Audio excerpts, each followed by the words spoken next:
नमस्कार, मी डॉक्टर मनीषा जोशी. मुलांच्या लर्निंग आणि मुलांच्या ब्रेन वेव्स याच्यावरती मी MD केलेलं आहे आयुर्वेदामध्ये. आणि मुलांच्या लर्निंग ॲबिलिटीज आणि ब्रेन वेव्ह डिसऑर्डर्स याचा काय संबंध आहे याच्या संदर्भामध्ये आज आपण एका विद्यार्थ्याचं EEG बघणार आहोत. हा विद्यार्थी 12 वर्षाचा आहे आणि त्याच्या मेंदूतून ज्या अल्फा, बीटा, थीटा, डेल्टा या लहरी असतात त्यातल्या अल्फा आणि बीटा लहरी ज्या लर्निंगसाठी महत्त्वाच्या असतात त्याचं पॅटर्न आज आपण चेक करणार आहोत. मेंदूमधली इलेक्ट्रिकल ॲक्टिव्हिटी म्हणजे ब्रेन वेव्ह. ही इलेक्ट्रिकल ॲक्टिव्हिटी ब्रेनमधनं कशी प्रोड्यूस होते, कशी निर्माण होते, त्यानुसार विद्यार्थ्यांचं इंटेलिजन्स, विद्यार्थ्यांचं अलर्टनेस आणि विद्यार्थ्यांचं लर्निंग हे अवलंबून असतं. आणि ब्रेन वेव्ह डिसऑर्डर्स निर्माण झाल्यामुळे मुलांच्या बिहेवियरमध्ये आणि मुलांच्या एकंदरीतच हेल्थमध्ये जे इफेक्ट होतात ते आपल्याला EEG मधनं चेक करता येतात. म्हणजे EEG हा मुलांच्या हेल्थ आणि मुलांची मेंटल हेल्थ हे दोन्ही पण त्याच्यामध्ये आपल्याला करेक्शन्ससाठी मार्गदर्शन करतो. आणि या EEG मधनं आपल्याला विद्यार्थ्यांच्या ब्रेनवेव्हच्या डिसऑर्डर्स कळून त्यानुसार मुलांना मार्गदर्शन करता येतं. धन्यवाद.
Eyes open, close there.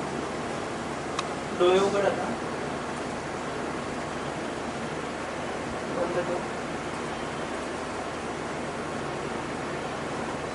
उघड डोळे.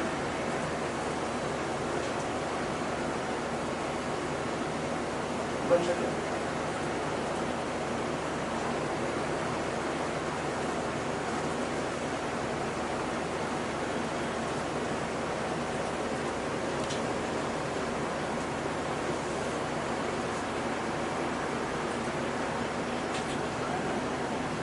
No, Ajay Vaidya.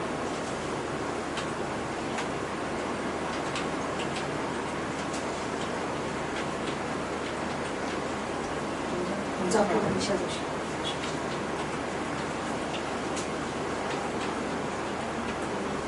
Manisha Joshi. Yeah. It's age. Age. 12 years.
Ajay वैद्य विद्यार्थ्याचं EEG बघत आहोत. यामध्ये विद्यार्थ्याच्या ब्रेनला या ठिकाणी 22 इलेक्ट्रोड्स लावलेले आहेत आणि हे इलेक्ट्रोड्स त्याच्या वेगवेगळ्या मेंदूला त्या ठिकाणी चिटकवलेले आहेत. त्याच्या मेंदूमध्ये जी पण इलेक्ट्रिकल ऍक्टिव्हिटी आता या क्षणाला निर्माण होत आहे ती ऍक्टिव्हिटी या इलेक्ट्रोड्समधून रेकॉर्ड होऊन ती या ठिकाणी आपण कॉम्प्युटरवरती बघत आहात. या ठिकाणी अजय वैद्यच्या वेव्ज आपल्याला दिसत आहेत आणि ह्या वेव्ज ज्या आहेत ज्या कंटिन्युअसली ब्रेनमध्ये ऍक्टिव्हिटी इलेक्ट्रिकल ऍक्टिव्हिटी चालू आहे दाखवत आहेत. बघा यातली ही जी स्प्रिंग सारखी आपल्याला दिसणारी लाल रंगाची ही जी वेव्ह आहे this is called as alpha activity. ही अल्फा ऍक्टिव्हिटी त्याची परायटल लोबमध्ये फ्रंटल लोबमध्ये टेम्पोरल लोबमध्ये आपल्याला छानपैकी दिसते आहे. म्हणजे हा रिलॅक्सेशनचं इंडिकेशन आहे ही ऍक्टिव्हिटी. त्याचबरोबर या ठिकाणी आपल्याला बीटा ऍक्टिव्हिटी पण इंडिकेट होते आहे आणि त्यांनी डोळे बंद ठेवलेले आहेत त्याच्यामुळे अल्फा ब्रेनमध्ये जे आहे ते जास्त प्रमाणात चांगल्या प्रमाणात निर्माण होते. जेव्हा आपण रिलॅक्स स्टेटमध्ये असतो तेव्हा ही अल्फा ब्रेनमध्ये तयार होते आणि जेव्हा आपण अलर्ट असतो तेव्हा ही बीटा ऍक्टिव्हिटी क्रिएट होते. असा हा आपल्याला 3 ते 5 मिनिटं आपण याचं रेकॉर्डिंग बघणार आहोत आणि हे रेकॉर्डिंग केल्यानंतर त्याच्या ब्रेन वेव्हचा पॅटर्नचा स्टडी करून we are going to decide की आपल्याला त्याचं लर्निंग कसं आहे आणि त्याचं लर्निंग ॲक्सेलरेट करण्यासाठी त्याच्या ब्रेन वेव्हजवर आपल्याला नेमकं काय काम करायचं आहे.